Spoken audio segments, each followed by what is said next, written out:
Part 2. The day her second phone rang, I genuinely thought I was imagining it. That sounds ridiculous now, but by then, I had spent nearly 2 years slowly being trained to distrust my own perception. So when I heard a muffled vibration coming from upstairs while Claire was showering, my first reaction wasn't suspicion. It was confusion. Her regular phone was downstairs. I could see it, face down on the kitchen counter beside her coffee mug. Still, silent, but something upstairs was vibrating. Short bursts, then stopping, then again. Bzzzt. Pause. Bzzzt. At first I stood frozen near the sink, drying a plate that I had already dried. My heart was beating harder than it should have for something so small. I told myself it was probably my tablet, or maybe her work laptop notifications, or the old smartwatch we never charged. Anything reasonable, anything that didn't require my life to get worse. Then it vibrated again, definitely from our bedroom. I walked upstairs slowly. Even now I remember every stupid detail. The hallway smelled faintly like detergent because I had washed bedsheets that morning. One floorboard near the bathroom creaked. Water ran behind the shower door. Claire was humming softly. Normal. Everything felt horrifyingly normal. The vibration came from her nightstand drawer. My throat tightened. I opened it. Inside, beneath an old paperback and tangled charging cords, was a cheap black prepaid phone. Burner. Second phone. Whatever you want to call it. My brain rejected the object before my emotions caught up. Because second phones belonged in documentaries. Scandals. Crime stories. Not inside my wife's drawer. Not inside my house. Not next to the bed we had shared for 14 years. It buzzed again. Message preview. Ethan, you still okay after last night? I physically stopped breathing for a second. There are moments in life where shock doesn't feel emotional. It feels mechanical, like your body forgets its instructions. I stared. Then another text. Ethan, he suspect anything? That sentence split something open inside me. Not just because of the affair, because of the he, me, reduced to a third-person obstacle, a variable, complication. I heard the shower stop. Panic hit. I shoved the phone back exactly where I found it, closed the drawer, walked downstairs, sat at the kitchen island, pretended to scroll emails. My hands were shaking so badly I almost dropped my actual phone. Claire came down 15 minutes later in gray slacks and a navy blouse, damp hair over one shoulder, perfume light but noticeable. Beautiful, composed. The exact same woman who had kissed my forehead 2 nights earlier and asked if I wanted pasta for dinner. She smiled. You okay? I almost laughed. That question. That absurd, unbearable question. I said, yeah, just tired. She kissed my cheek, then picked up the other visible phone from the counter. As if nothing in the world had changed. As if there wasn't another secret device hidden 10 feet above my head. She left for work. I sat alone for almost an hour. Not crying. Not raging. Just hollow. Shock can feel quieter than grief. That night I didn't confront her. I know some people reading this couldn't. Because once you discover someone has manipulated your reality long enough, direct confrontation feels dangerous, not physically. Psychologically, you stop knowing what version of truth they'll perform. Instead, I started paying attention. Really paying attention. Not paranoid attention. Pattern attention. The kind Claire had spent years teaching me not to trust. And patterns started appearing fast. The second phone didn't ring often. But when it did, Claire always had a reason to leave rooms. Laundry. Bathroom. Dog outside. Quick shower. Forgot lipstick upstairs. Need charger. Tiny exits. Invisible if you weren't looking. Now I was. And suddenly our marriage felt like surveillance. I hated it. But I couldn't stop. I also started tracking conversations. Not because I wanted revenge. Because I needed proof that I wasn't losing my mind. I bought a cheap notebook and hid it in my truck. Dates. Statements. Contradictions. Monday. Claire says Dallas next week. Wednesday. Rachel says Claire told her Phoenix. Friday. Claire says she already mentioned Atlanta. Did not. At first I felt insane. Then I started feeling afraid. Because this wasn't random forgetfulness. She was rewriting facts. Constantly. And often with confidence so calm it felt surgical. The next major crack came through money. Claire had always handled more of our household budgeting. Not because she controlled me. At least not how I used to define control. She was simply better at spreadsheets. Or so I believed. We had joint accounts, retirement planning, shared cards, mortgage, investments. Standard marriage stuff.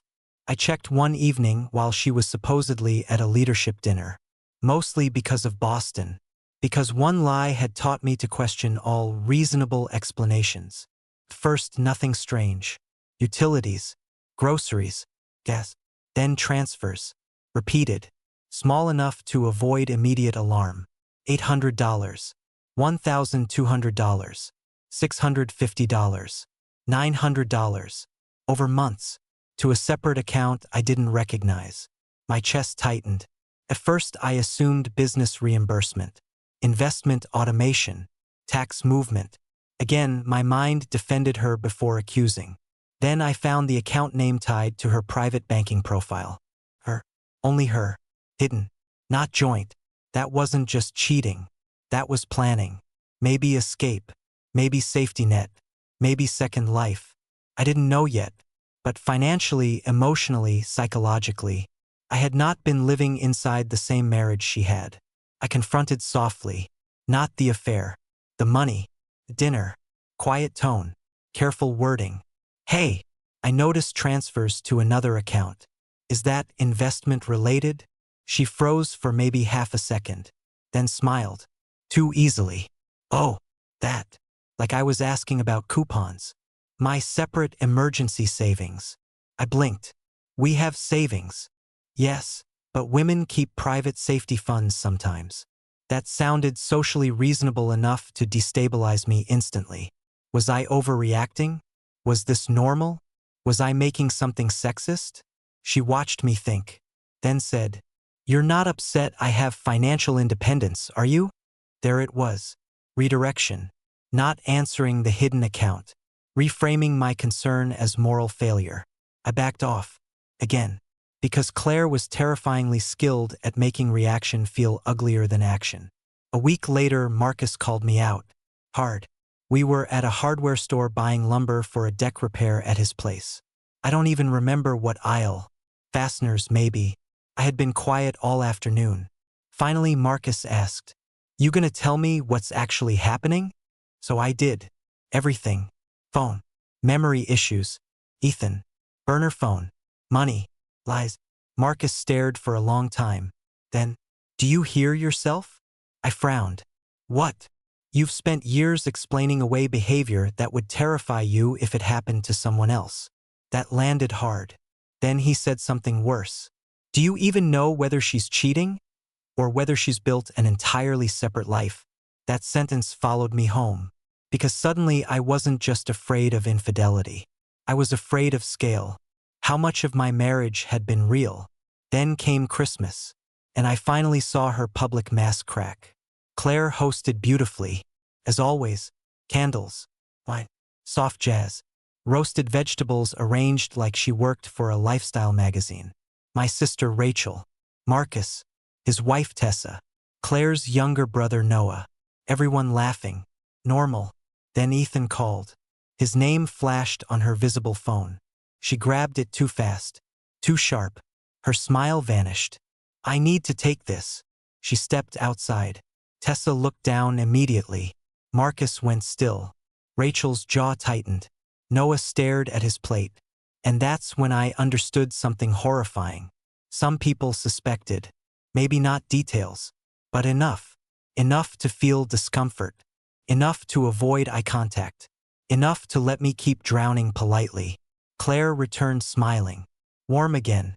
As if emotional skin could zip back on instantly. I watched her laugh through dessert. And for the first time in 14 years, I felt afraid of my wife. Not because she'd hit me. Not because she screamed. Because she could perform intimacy flawlessly while hiding entire realities. That level of compartmentalization chilled me. Later that night, I checked the second phone. Yes, I did. No shame left. I waited until she slept. Careful breathing. Stillness. Then upstairs. Drawer. Phone. Passcode. First locked. Then instinct. Her father's birthday. It opened. I wish it hadn't. Months. Maybe years. Texts. Photos. Hotels.